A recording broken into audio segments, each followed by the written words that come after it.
बढ़िया टॉपिक है, मन लगाकर अध्ययन करेंगे तो निश्चित ही हमारे याद होगा और निश्चित ही परीक्षाओं में आने वाले प्रश्न को हम कवर करेंगे। तो देखिए, हम बात करते हैं स्वामी विवेकानंद। जैसे हमने प्रत्येक जो व्यक्तित्व हैं, प्रत्येक जो समाज सुधारक हैं, उन समाज सुधारकों का जैसे हमने सबसे पहले जीवन परिचय किया है, वैसे ही हम इनके भी जीवन परिचय का अध्ययन करेंगे। तो सबसे पहली बात हम करते हैं जन्म। स्वामी विवेकानंद का जन्म हुआ है 12 जनवरी। कितना जनवरी? 12 जनवरी 1863 को कलकत्ता में। स्वामी विवेकानंद का जन्म 12 जनवरी 1863 को कलकत्ता में हुआ। अब 12 जनवरी को ध्यान देंगे तो आपको एक बात नजर आएगी। 12 जनवरी को आज के दिन मनाया जाता है युवा दिवस, पूरे भारत में या पूरे संसार में। मान लीजिए 12 जनवरी को युवा दिवस मनाया जाता है। तो 12 जनवरी को क्या है? स्वामी विवेकानंद जो है उनका जन्म हुआ था। 12 जनवरी 1863 को उनका क्या हुआ? जन्म हुआ है। नेक्स्ट बात, पिता का नाम था विश्वनाथ दत्त। ये बैरिस्टर का काम किया करते थे, वकील समझे आप, ठीक है। माता का नाम था भुवनेश्वरी। माता का क्या नाम है भाई? भुवनेश्वरी। पिता का नाम है विश्वनाथ दत्त, माता का नाम क्या है? भुवनेश्वरी।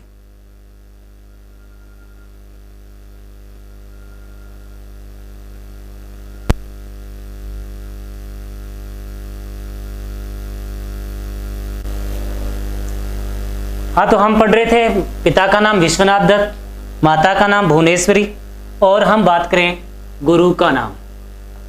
देखो, प्रत्येक व्यक्ति के जीवन में कोई ना कोई ऐसा व्यक्ति होता है जो उसे पार लगाता है।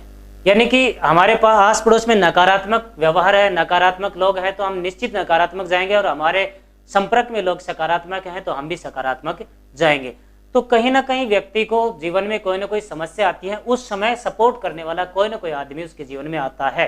प्रत्येक व्यक्ति के जीवन में ऐसा कोई आदमी आता है जिससे उसमें चेंज होता है। तो इनके जीवन में कौन आए? वो थे इनके गुरु का नाम था स्वामी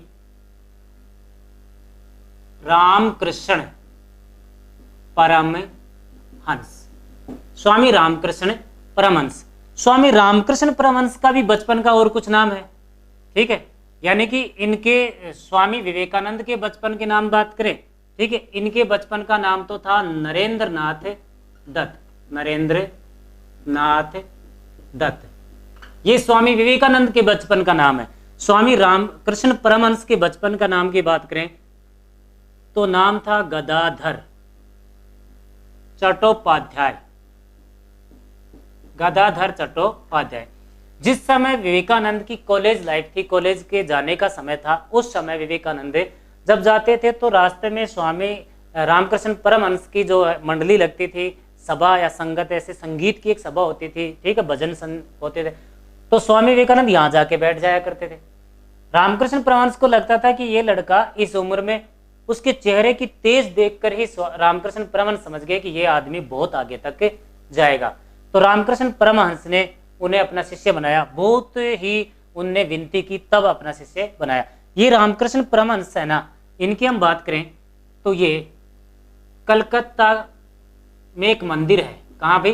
कलकत्ता में ताड़केश्वर मंदिर है। ताड़केश्वर मंदिर के पुजारी हैं रामकृष्ण परमहंस। कलकत्ता में ताड़केश्वर मंदिर के क्या है? पुजारी। और ये जो मंदिर है ये कालका माता का या काली माँ, ऐसा हम कह सकते हैं, काली माता का मंदिर है। और कभी कभी विवेकानंद पूछा करते थे उनसे, गुरु से, कि गुरु महाराज क्या आपने कभी ईश्वर को देखा है?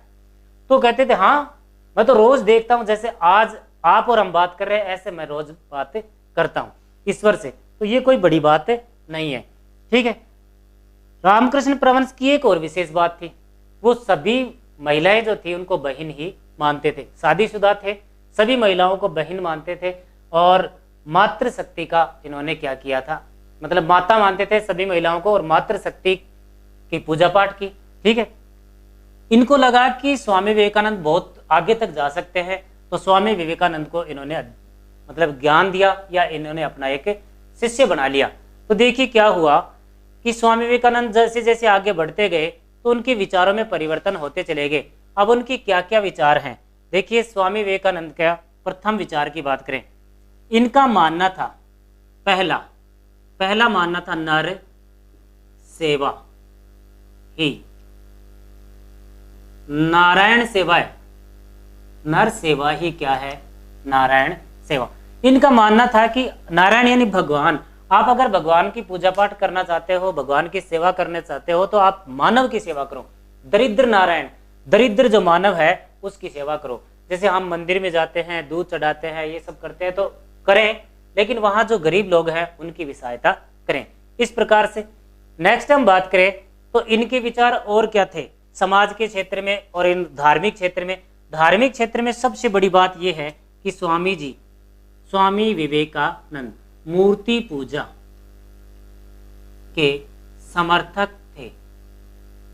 मूर्ति पूजा के क्या थे भाई, समर्थक। ये एक बड़ी बात है। अभी तक जितने भी समाज सुधारक या धार्मिक सुधारक हमने देखे हैं वो मूर्ति पूजा के विरोधी है, और ये मूर्ति पूजा के समर्थक हैं। समर्थक हैं तो क्या है, हो जाते हैं बहुदेववादी, यानी कि मूर्ति की पूजा करेंगे तो देवता अनेक हो जाएंगे, अनेक रूपों में हो जाएंगे। इनका मानना है कि ईश्वर साकार और निराकार दोनों रूपों में है। ईश्वर साकार भी है और निराकार भी है, दोनों रूपों में ईश्वर है। जो जैसा माने, यानी कि जिसकी जैसी भक्ति उसका वैसे शक्ति। तो ठीक है, मूर्ति पूजा के समर्थक है। इनका क्या मानना है, जैसे कारीगर है वो अपने उपकरण जो औजार हैं, हथौड़ी है, इन सबको ही ईश्वर मानता है।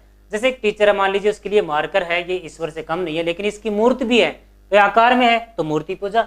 इस प्रकार से मूर्ति पूजा के क्या थे, समर्थक। कौन थे भाई, स्वामी विवेकानंद। ठीक है, आगे बात करें। अब इनकी हम बात कर लेते हैं उपदेशों की, इनकी चर्चाओं की बात कर लेते हैं। इन्होंने क्या क्या बात की। अब देखो, बड़े होकर उपदेश देना शुरू किया, जगह जगह पर, गांव गांव में जाकर जगह जगह पर उपदेश देना शुरू किया। तो इनकी शुरुआती कमजोरी थी, यानी कि प्रारंभ में इतने ज्यादा उपदेश देने लायक भी नहीं बने थे। तो लोगों ने, इनके एक मित्र भी था, उसके भी हम चर्चा कर लेते हैं। स्वामी विवेकानंद के प्रसिद्ध मित्र, दो व्यक्ति हो गए इनके जीवन में, और वो मित्र थे ना, वो थे खेतड़ी के महाराजा। कहाँ के महाराजा, खेतड़ी के महाराजा। और खेतड़ी के महाराजा का नाम क्या था, अजीत सिंह। अजीत सिंह ने ही इनको नाम दिया था विवेकानंद। समझे आप इस बात को। स्वामी विवेकानंद का बचपन का नाम क्या था, नरेंद्रनाथ दत्त। लेकिन अजीत सिंह जो खेतड़ी के महाराजा थे, उन्होंने इनको क्या नाम दिया था, विवेकानंद। तो रामकृष्ण परमहंस से शिक्षा प्राप्त करके और उपदेश देने लग गए। तो अजीत सिंह के पास ऐसी कुछ बातें आई कि आपके जो दोस्त हैं वो इतने ज्यादा प्रकांड नहीं हुए उपदेश देने लायक। तो उनके पास पत्र आया करते। तो अजीत सिंह ने भी पत्र लिखा था। अजीत सिंह ने पत्र लिखा स्वामी जी को कि वापस आ जाओ, अभी आपको और आवश्यकता है सीखने की। मानव पूरी जिंदगी सीखता रहता है, तो सीखने की आपको और आवश्यकता है। तो देखिए, स्वामी विवेकानंद ने अजीत सिंह को पत्र लिखकर क्या कहा था कि प्रत्येक कार्य में 3 बातें होती है। ध्यान रखना, प्रत्येक कार्य में कितनी बातें होती है, 3। सबसे पहली बात उपहास, ये स्वामी विवेकानंद लिख रहे हैं। दूसरी बात विरोध, और तीसरी बात क्या होती है, स्वीकार। उपहास, विरोध और स्वीकार। स्वामी विवेकानंद कहते हैं कि आज इस दुनिया में कोई भी आदमी नया काम करना चाहेगा तो लोग उसका मजाक उड़ाएंगे कि तू ये काम कर रहा है, ये तुझसे नहीं होगा। ठीक है, ये हो गया उसका उपहास। वो आदमी हो सकता है उपहास से ही हट जाए उस काम से, अगर वो डटा रहा तो फिर उसका क्या होगा, विरोध होगा। क्या होगा भाई, विरोध। तो कुछ लोग विरोध होने पर भी अपने आप को डाउन कर लेते हैं या अपने आप में नीचे उतर जाते हैं। अगर व्यक्ति उपहास से भी नहीं हिला, विरोध से भी नहीं डगमगाया, तो निश्चित ही वो लक्ष्य तक पहुंच जाएगा। और लक्ष्य तक पहुंच जाएगा तो वो ही लोग उसको क्या कर लेंगे, स्वीकार। जो लोग उनका उपहास कर रहे थे, उनका विरोध कर रहे थे, वो लोग अंतिम रूप से क्या कर लेंगे, स्वीकार। ऐसा मानना था किसका, स्वामी विवेकानंद का मानना। आप सामान्य उदाहरण देखिए, गांव में कोई लड़का है या कोई लड़की है, जब तक वो कामयाब नहीं होता गांव के लोग आपस में बात करते हैं कि यह कामयाब कौन है, ये बेकार है ये लड़का, ठीक है, गलियों में घूमता रहता है सारा दिन। और जब वो कामयाब हो जाता है, किसी नौकरी में लग जाता है, तो वो ही लोग जो उसकी आलोचना करते घूमते थे, वही लोग ये कहेंगे कि हम तो शुरू से ही मानते थे कि लड़का बहुत होशियार है, लड़का एक दिन कामयाब होगा। ऐसा लोगों की सोच बदल जाती है समय के अनुसार। तो ये बात कहने वाले हैं कौन, स्वामी विवेकानंद। तो स्वामी विवेकानंद ने इतनी बातें की हैं। अब उनकी हम बात कर लेते हैं कथनों की, प्रसिद्ध प्रसिद्ध कथन कौन से थे, उनकी हम बात कर लेते हैं।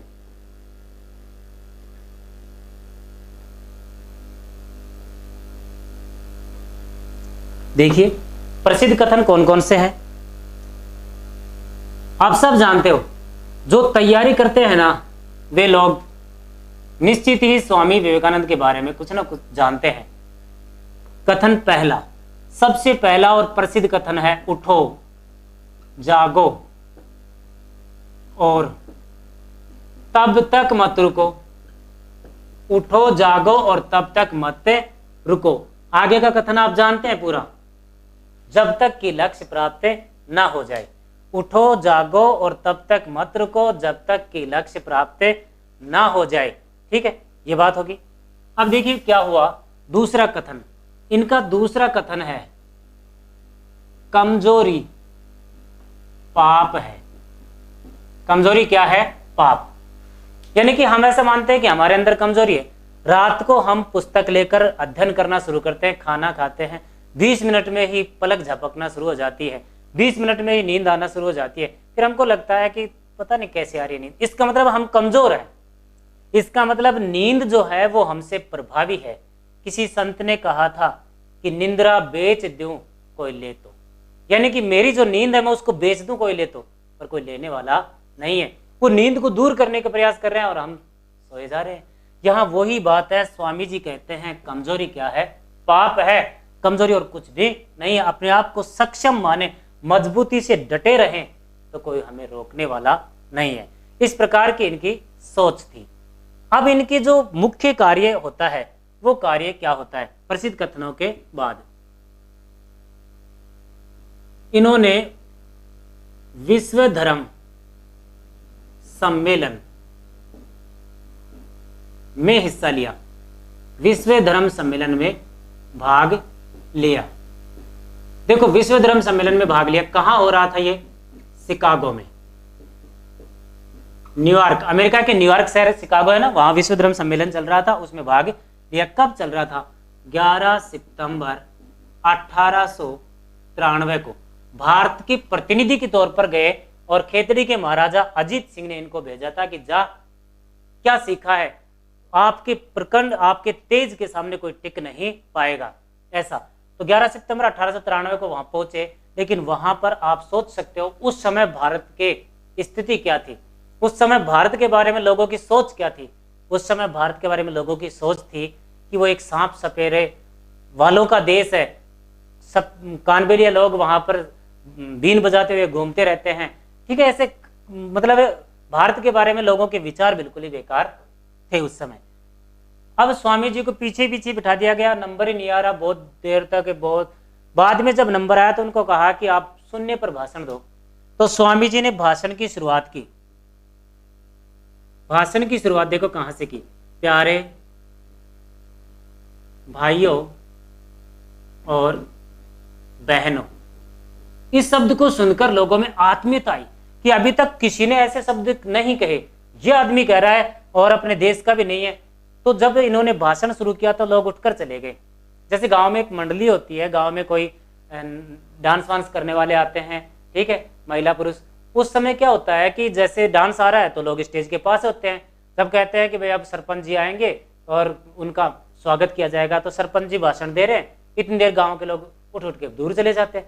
तो यहाँ भी ऐसा ही हुआ, स्वामी जी का भाषण शुरू हुआ तो लोग दूर चले गए। लेकिन जैसे ही क्या हुआ, जैसे ही इनका भाषण आगे बढ़ा, लोगों के कानों तक गया, तो लोग जो हैं वो उठ उठ कर वापस आने लग गए। अब जब स्वामी जी भाषण देने जा रहे थे तो स्टेज पर पहुंच रहे थे, उस समय लोग बाग क्या बात कर रहे थे कि उसी देश से आया है जहां कृष्ण के पीछे गोपियां घूमती रहती है। पर स्वामी जी ने उस समय उनको जवाब नहीं दिया। जवाब मुंह से नहीं देकर अपने कर्म से देने में विश्वास करते हैं स्वामी विवेकानंद। ठीक है, स्वामी विवेकानंद जवाब देते हैं। अब देखिए क्या होता है। स्टेज के ऊपर खड़े हैं, जनता आगे बढ़ती जा रही है, स्टेज पर जनता आ गई, स्वामी जी उल्टे पांव चल पड़े, जनता पीछे भी चल रही है। तो चलते चलते स्वामी जी ने कहा था, I am Krishna you are गोपियां। यानी कि कृष्ण भगवान इतने बड़े विद्वान, इतने बड़े ज्ञानी थे, इसलिए गोपियां घूमते थे। मेरे को तो आप एक दिन देखा और एक दिन में आप मेरे पीछे घूम रहे हो, तो क्या बात करते हो आप लोग। ठीक है, इस प्रकार से स्वामी विवेकानंद जो है वो प्रसिद्ध विद्वान थे। वहां पर बहुत से लोग उनको आने ही नहीं दे रहे थे, वहां रहते रहे। तो वहीं पर रहते रहते उन्होंने 1893 में ही 1896 में वेदांत सभा की स्थापना की। किसकी स्थापना? वेदांत सभा की स्थापना। और कहाँ की? न्यूयॉर्क में। कहाँ की भाई? न्यूयॉर्क में। वहीं पर उस समय एक समाचार पत्र चल रहा था। समाचार पत्र का नाम था न्यूयॉर्क हेराल्ड। क्या नाम था भाई? New York Herald. न्यूयॉर्क हेराल्ड समाचार पत्र ने लिखा है कि यहाँ का सबसे तीव्र बुद्धि वाला इंसान जो है वो कौन है? स्वामी विवेकानंद है। और स्वामी विवेकानंद जैसे लोगों के देश में ईसाई धर्म प्रचारक भेजना निरर्थक है। इस जैसे विद्वान लोग भारत में रहते हैं और वहां हम लोगों का धर्म परिवर्तन कराने जाते हैं। कितनी व्यर्थ बात है, कितनी बेकार बात है। ये आदमी पूरे अमेरिका का धर्म चेंज करा दे अगर लग जाए तो ऐसी बात किसने लिखी थी? न्यूयॉर्क हेराल्ड ने। किसने लिखी थी? न्यूयॉर्क हेराल्ड में। 1897 में स्वामी जी रामकृष्ण, स्वामी जी ने 1897 में रामकृष्ण मिशन की स्थापना की। रामकृष्ण मिशन कहाँ की? कलकत्ता के वेलूर में। कलकत्ता के वेलूर में 1897 में रामकृष्ण मिशन की क्या कर दी? स्थापना। इसी मिशन में एक बार ये बैठे हुए थे, रामकृष्ण मिशन में एक आदमी आए इनके पास। देखो एक रोचक कहानी है इनकी। एक आदमी इनके पास आए और आकर बोले कि महाराज मेरी समस्या का समाधान करो, मेरे को कुछ सूझ ही नहीं रहा, मैं करूं तो क्या करूं। स्वामी जी ने कहा ये कुत्ता है मेरे पास, पालतू है, इसको पीछे पीछे ले जा और सामने कुटिया है वहां तक ले जा, फिर वापस से आ जा, इतने में समस्या को समाधान करूं। तो वो आदमी लेके गया। तो वो आदमी तो देखो जैसे यहां से चला और कुटिया तक सीधा गया। अब कुत्ता कभी इधर भग जाए, कभी इधर भग जाए, कभी इधर भग जाए, हाँफने लग जाए। फिर वो आदमी वापस आ गया, फिर कुत्ता इधर भाग भूग का है। दोनों एक साथ पहुंचे लगभग। तो स्वामी जी ने पूछा कि भाई तू हाँफ ही नहीं रहा, कुत्ता इतनी जोर से क्यों हाँफ रहा है? तो उस आदमी ने कहा महाराज मेरे को तो रास्ते का पता था, आपने बताया था इधर जाना है, कुत्ते को थोड़ी बताया था। तो बोल तुम्हारी समस्या का यही समाधान है, पहले रास्ता देखो। पहले आप इस कुटिया को देख चुके हो इसलिए आप जा रहे हो वहां पर। कुत्ते को नहीं पता कि कुटिया तक जाना है, इसलिए वो इधर उधर घूम रहा है। तो आज प्रत्येक मानव की यही समस्या है कि सामने लक्ष्य का नहीं पता तो भटक रहे हैं। तो अपने जीवन को अगर पार लगाना है, अपने जीवन को अगर पार लगाना है तो निश्चित ही आपको एक लक्ष्य का पता होना चाहिए और उस लक्ष्य तक जाने के मार्ग का भी पता होना चाहिए, तब ही बात बनेगी। देखिए इस प्रकार से इन्होंने, स्वामी विवेकानंद ने ऐसी संस्थाओं के निर्माण कर दिया। अब स्वामी विवेकानंद की हम बात करें रचनाओं की। उन्होंने कुछ किताबों की निर्माण किया था। कौन कौन सी किताब लिखी है? ठीक है, तो 3-4 संस्थाएं आ गई, जैसे आर्य समाज आ गया था, ब्रह्म समाज आ गया था, शुद्धि आंदोलन आ गया था और अभी अभी आ गया रामकृष्ण मिशन। क्या आ गया भाई? रामकृष्ण मिशन आ गया अभी अभी। तो देखते हैं क्या बात है और क्या बात नहीं है। तो अभी अभी हम बात कर रहे थे रचनाएं। रचनाएं का मतलब पुस्तकें। रचनाओं का मतलब क्या है? पुस्तकें। पहली पुस्तक उनके जीवन की है। मैं, परीक्षा में आई हुई पुस्तक है, समाजवादी हूं। मैं क्या हूं? समाजवादी। और पुस्तक की बात करें हम तो देखिए, हम करेंगे भक्ति। क्या करें? भक्ति। भक्ति करेंगे तो हमें क्या मिलेगा? ज्ञान। और उस ज्ञान के अनुसार बाद में हमें क्या करना चाहिए? कर्म। तो इनकी पुस्तकों का नाम है भक्ति योग, ज्ञान योग, और क्या नाम है? कर्म योग। ये स्वामी विवेकानंद की पुस्तकों का नाम है। एक इनकी आत्मकथा है। क्या है भाई? आत्मकथा। स्वामी विवेकानंद की आत्मकथा। आत्मकथा का नाम है लेक्चर्स फ्रॉम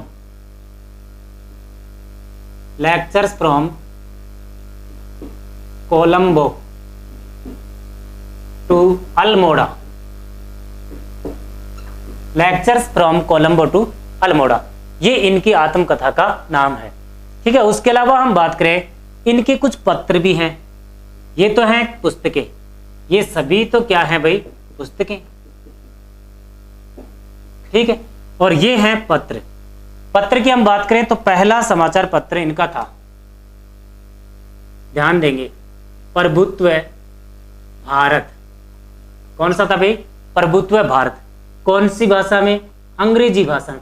यानी कि स्वामी विवेकानंद अंग्रेजी माध्यम से बीए तक पढ़े थे, स्नातक तक पढ़ाई जो है वो अंग्रेजी भाषा में की थी, लेकिन फिर भी वो भारतीय जो भाषा है, साहित्य है, उस पर विशेष बल देते हैं। प्रभुत्व भारत कौन सी है? अंग्रेजी। नेक्स्ट बात, बंग दर्शन, इसकी भाषा कौन सी है? बंगाली। कौन सी है भाई? बंगाली। इस प्रकार से उनके पत्र पत्रिकाएं और उनकी पुस्तकें जो हैं उनका हमने क्या किया है? अध्ययन किया है। ठीक है। अब क्या हुआ कि इनके उपनामों की भी चर्चा कर लेते हैं, स्वामी विवेकानंद के कुछ उपनामों की।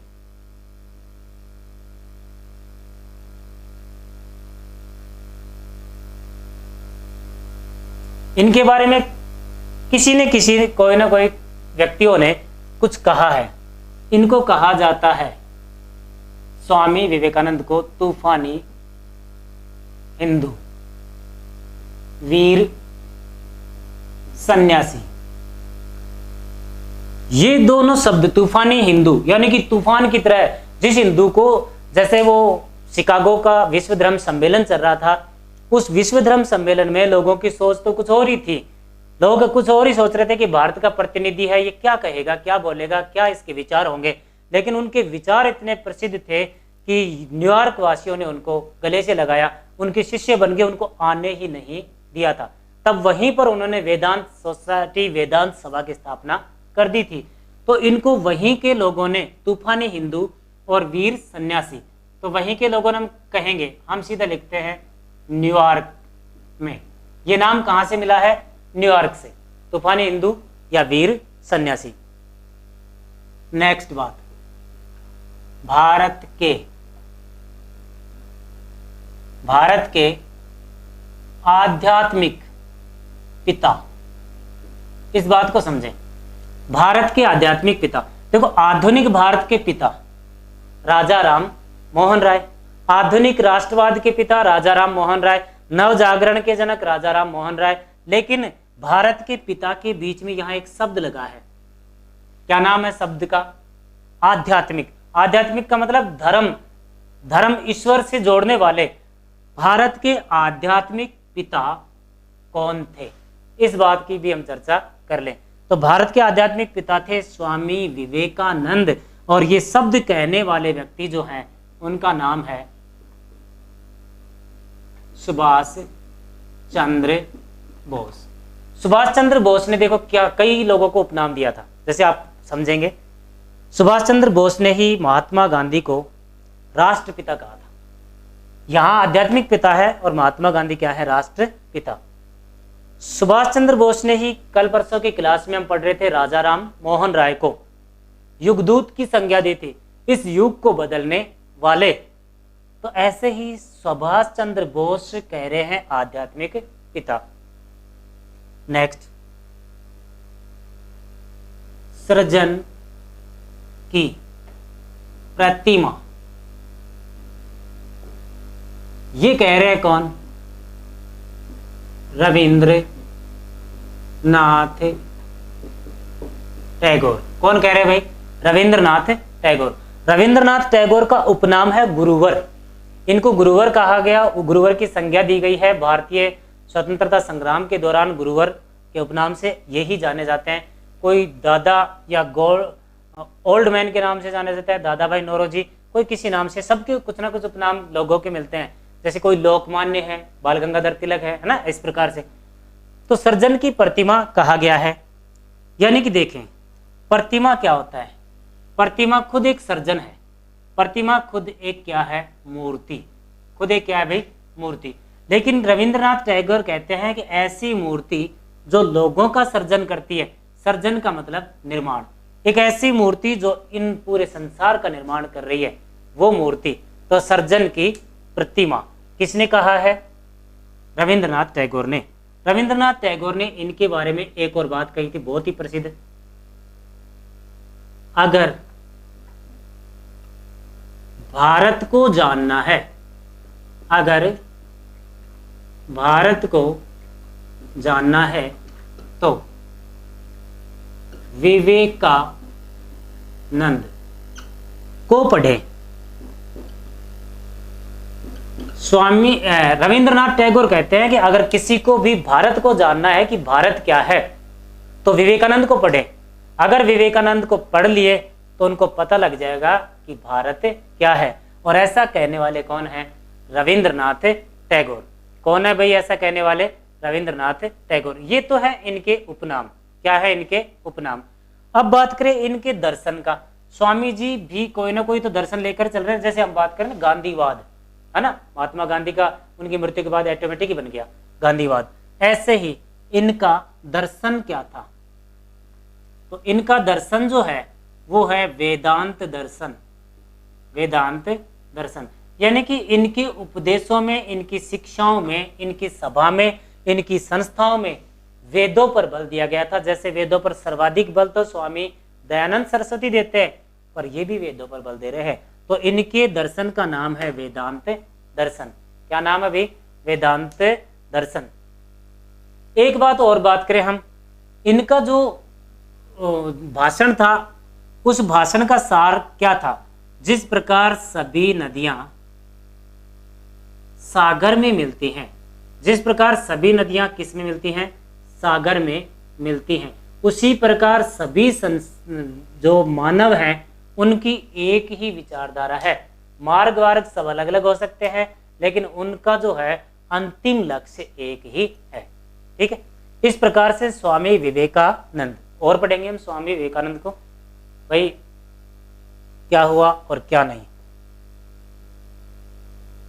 हमने देखो इनकी रचनाओं की बात कर ली, इनकी विचारधारा की बात कर ली, इनके कथन पढ़ लिए, कौन कौन से प्रसिद्ध इनके क्या हैं कथन है, इन सब की बात कर ली। और हमने पढ़ ली है युवा दिवस। कौन सा दिवस भाई? युवा दिवस। कब मनाया जाता है? 12 जनवरी को। बात करें हम स्वामी विवेकानंद की मृत्यु,